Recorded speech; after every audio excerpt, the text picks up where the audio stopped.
बिस्मिल्लाहिर्रहमानिर्रहीम। अस्सलामुअलैकुम। बोलते एमसीक्यूज़ की सीरीज़ के साथ एक मरतबा फिर आपका मेज़बान मोहम्मद आसिफ अब्दुल रज़्ज़ाक खत्री हाज़िर खिदमत है। हम कर रहे हैं इंटरमीडिएट बोर्ड कराची के लिए अकाउंटिंग फर्स्ट ईयर के एग्ज़ाम हिस्ट्री के एमसीक्यूज़। तो आइए शुरू करते हैं first year commerce intermediate board Karachi के बोलते एमसीक्यूज़ खत्री ब्रदर्स के चैनल से। पहला एमसीक्यू कहता है this normally has a debit balance. इसका आम तौर पर डेबिट बैलेंस पाया जाता है। नीचे ऑप्शन है अकाउंट्स पेबल। अकाउंट्स पेबल एक लाइबिलिटी है, इसका क्रेडिट बैलेंस पाया जाता है। अनअर्न्ड कमीशन लाइबिलिटी है, इसका भी क्रेडिट बैलेंस होता है। कैपिटल का भी क्रेडिट बैलेंस होता है। तो बी सप्लाईज जो कि करंट एसेट है और एसेट आता है बढ़ता है तो डेबिट होता है। तो B supplies is the right answer कि इसका नॉर्मली डेबिट बैलेंस होता है। कहा गया the purpose of a trial balance is to. मकसद ट्रायल बैलेंस बनाने का क्या होता है? डिटरमाइन करना arithmetic accuracy of double entry, show करना फाइनेंशियल पोजीशन पर्टिकुलर डेट पर, परफॉर्मेंस बिजनेस की बताना, या इनमें से कोई नहीं। और राइट आंसर होगा कि हम डिटरमाइन करेंगे अरिथमेटिक एक्यूरेसी, शुमारियाती दुरुस्तगी डबल एंट्री की। यही वो मकसद होता है जिसके तहत ट्रायल बैलेंस बनाते हैं और इनके डेबिट और क्रेडिट का टोटल करते हैं। जो जब बराबर आ जाता है तो ये हमारी शुमारियाती दुरुस्तगी को डबल एंट्री के जाहिर करता है। कहा गया if one entry has more than one debit और क्रेडिट इट इज़ कॉल्ड। अगर एक एंट्री में एक से ज़्यादा डेबिट या एक से ज़्यादा क्रेडिट हो तो उसे क्या कहेंगे? Double entry, compound entry, Contra entry, या इनमें से कोई नहीं। तो यकीनी तौर पर जब एक से ज़्यादा डेबिट और क्रेडिट होंगे तो उसे कंपाउंड एंट्री के नाम से पुकारा जाएगा। कहा गया if the seller reduces the price of goods after shipment because of the goods supplied have some defects, this reduction in price is called. अगर बेचने वाला कीमत में कमी कर देता है भेज देने के बाद, क्योंकि जो माल भेजा गया था उसमें कुछ नुक्स या खराबी थी, तो इस कीमत की कमी को क्या कहेंगे? Sales return and allowance, sales discount, quantity discount, या परचेज रिटर्न एंड अलाउंस। तो हम जानते हैं कि सेल्स रिटर्न एंड अलाउंस दो अकाउंट का मुरक्कब है, सेल्स रिटर्न और सेल्स अलाउंस। सेल्स रिटर्न का मतलब है जब तबई तौर पर बिका हुआ माल वापस आ जाए, और सेल्स अलाउंस का मतलब होगा बिके हुए माल में नुक्स या खराबी की वजह से असल कीमत में रिडक्शन, कमी कर दी जाए। ये दोनों ही इवेंट एक बिजनेस में होते रहते हैं, तो इन दोनों को मिलाकर एक अकाउंट में रख लिया जाता है जिसका नाम है सेल्स रिटर्न एंड अलाउंस। तो राइट आंसर होगा sales return and allowance. Account payable and income tax payable are. Account payable और इनकम टैक्स पेएबल क्या है? तो पेएबल है अदा करने का अकाउंट है, यकीनी तौर पर लाइबिलिटीज़ हैं और करंट लाइबिलिटीज़ हैं, क्योंकि ये विद इन 12 मंथ्स पीरियड के आपको पे करने होते हैं। तो इस हिसाब से अकाउंट पेबल और income tax payable current liability है। A is the right answer, current liabilities. Prepayment पहले से की जाने वाली अदायगी इनिशियली इब्तदाई तौर पर रिकॉर्ड की जाती है एक्सपेंस ऑफ लाइबिलिटी, एसेट और इनकम, एसेट और एक्सपेंस, एसेट और लाइबिलिटी।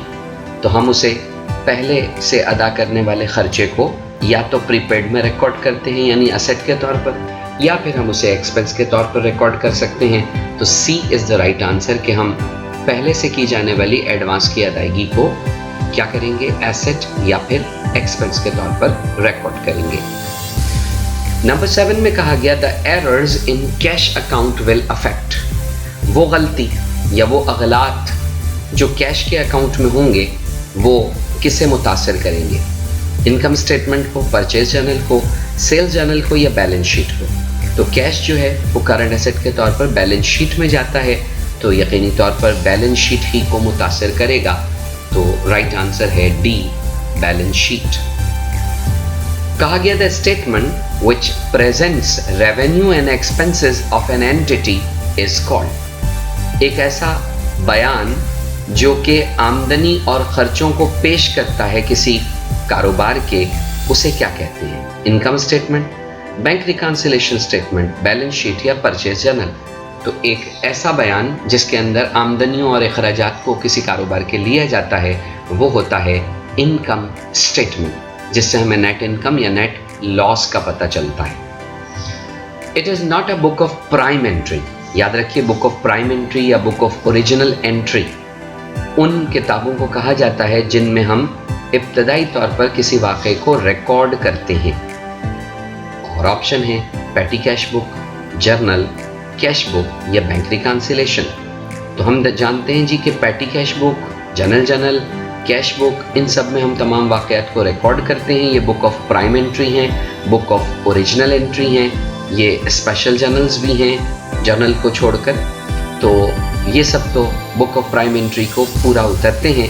बैंक रिकॉन्सिलिएशन स्टेटमेंट जो होता है ये बुक ऑफ प्राइम एंट्री नहीं है, तो D is the right answer. Capital is the amount. Capital वो रकम होती है जो owners owes to the entity, जो ऑनर एक तरह से कर्ज देता है कारोबार को। The outsiders owes to the entity, जो बैरूनी लोग हैं वो कर्जा देते हैं उस कारोबार को।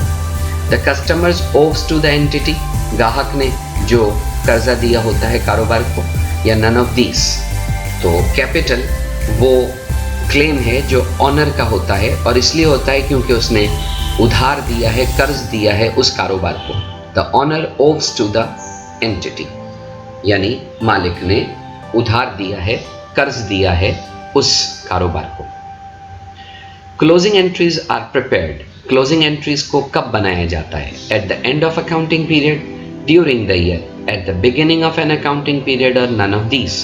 तो आपको पता होना चाहिए कि एडजस्टिंग और closing end of accounting period पे बनते हैं, ओपनिंग और reversing at the very next starting period of the next financial period उसमें होते हैं। तो क्लोजिंग एंट्रीज जो हैं वो बनाई जाएंगी at the end of an accounting period.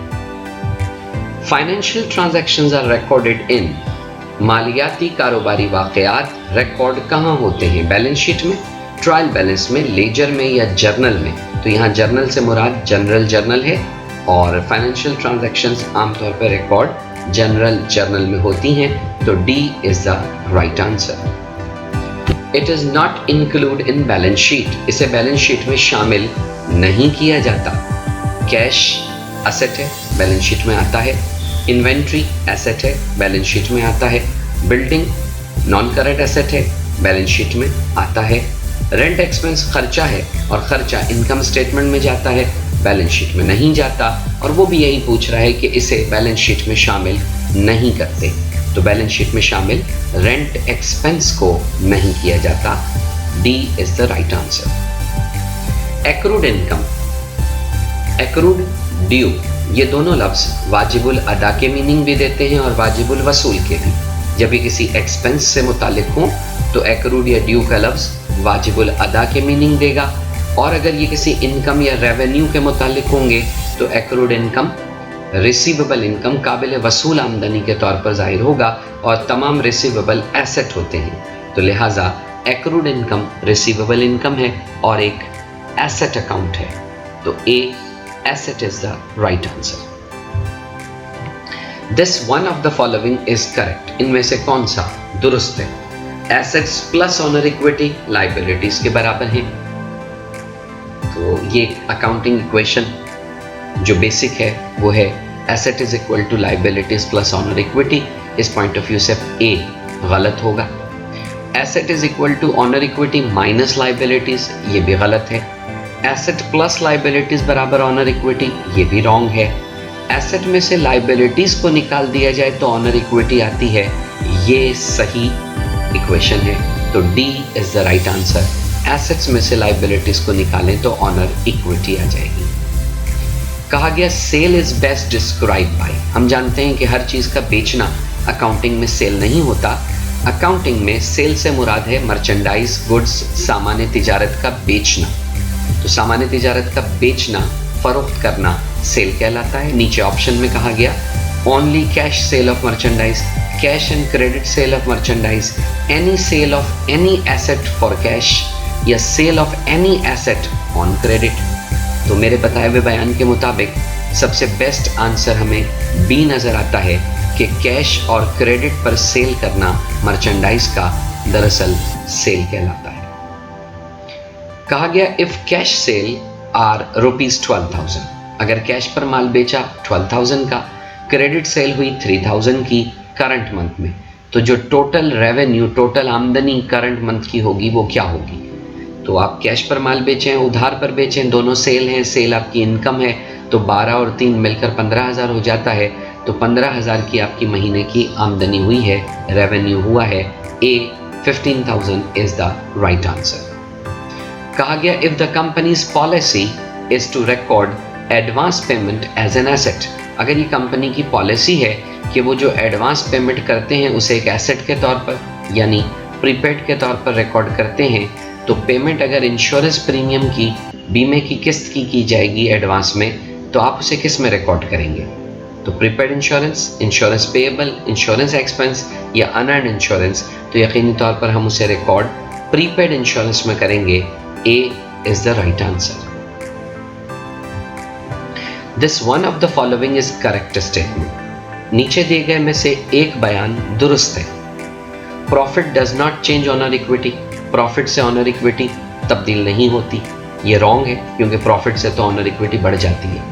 कहते हैं प्रॉफिट इंक्रीज ऑनर इक्विटी, तो हाँ जी ये बिल्कुल सही है कि प्रॉफिट ऑनर इक्विटी को बढ़ा देता है। फिर कहते हैं प्रॉफिट डिक्रीज ऑनर इक्विटी, ये रॉन्ग है। प्रॉफिट इंक्रीज लाइबिलिटी और ऑनर इक्विटी दोनों को कर देता है, ये भी रॉन्ग है। तो राइट आंसर हमारे पास होगा बी, प्रॉफिट इंक्रीज कर देता है honour equity. Posting need, posting का क्या मतलब होगा? Making an entry in general journal, making an entry in special journal, transfer करना एक एंट्री को जर्नल से लेजर अकाउंट में, या डिटरमाइन करना बैलेंस ऑफ अकाउंट। तो पोस्टिंग का मतलब ही होता है कि आप जनरल जर्नल की एंट्री को ट्रांसफर करें जनरल जर्नल से लेजर अकाउंट में, तो C is the right answer, transferring an entry from a journal to the ledger account. ये 2014 रेगुलर के MCQs हुए। अपने कमेंट में ज़रूर बताइए कि इन 20 MCQs में से आपके कितने MCQs दुरुस्त हुए। लाइक कीजिए, कमेंट कीजिए, अपने दोस्तों को शेयर ज़रूर कीजिए ताकि हर नई वीडियो से आपको भी फ़ायदा हो, आपके दोस्तों को, आपके वाकिफ़कारों को, आपके जानने वालों को भी तोहफ़तन पेश करें ताकि उनके लिए भी फ़ायदा हो और इस साल आपके MCQs बेहतरीन हो जाएं। जुड़े रहिए खत्री ब्रदर्स के चैनल के साथ, एक और नए एपिसोड के साथ हाज़िर खिदमत होते हैं। तब तक के लिए अल्लाह हाफिज़।